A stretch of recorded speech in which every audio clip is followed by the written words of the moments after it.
The Fall Guy had hopes of being a major box office success in the 2024 summer season, but the latest update for Ryan Gosling and Emily Blunt's movie is more bad news. Universal Pictures brought the action blockbuster with a $130 million budget to theaters in early May 2024 after plenty of anticipation, acclaim, and clever marketing.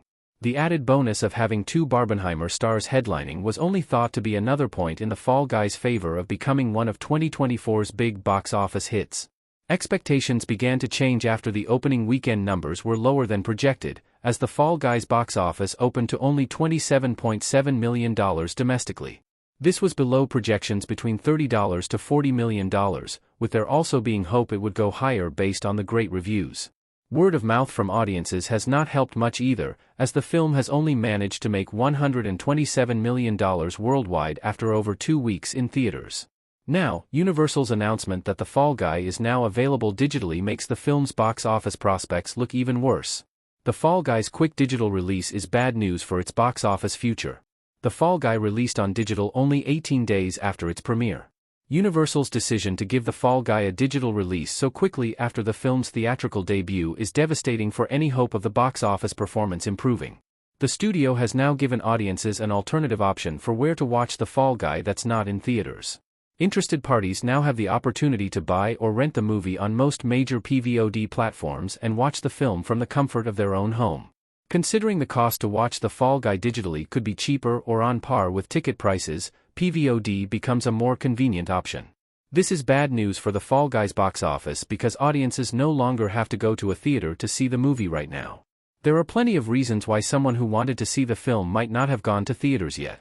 Those who desire to see The Fall Guy's stunts on the biggest screen possible can still do so, but anyone who has a more casual interest does not have to. Since Universal has already seen the film suffer sizable drops and lose theaters, including IMAX, the outlook for the box office improving gets worse.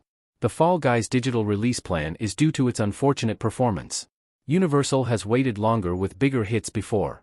Ryan Gosling as Colt Seavers in The Fall Guy, 2024, with a stack of dollar bills. The disappointing performance of The Fall Guy at the box office is directly connected to Universal's decision for such a quick turnaround on its digital release. The studio had expectations that Gosling's action movie could overperform financially and be one of the biggest films of the summer. Once it became clear that The Fall Guy's box office was lagging behind and might struggle to break even, the studio elected to find another way to make money off the film and make it available to more people.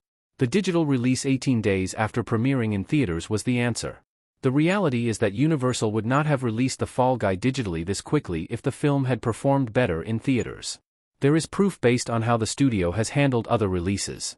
Oppenheimer didn't hit PVOD services until 123 days after its theatrical debut. M3GAN, the Super Mario Bros. Movie, and The Book Club 2 all had over 40 days of theatrical exclusivity too. Even Friday Night at Freddy's, Trolls Band Together, and Migration took 32 days to go to digital. That puts The Fall Guy alongside other Universal movies that weren't box office hits.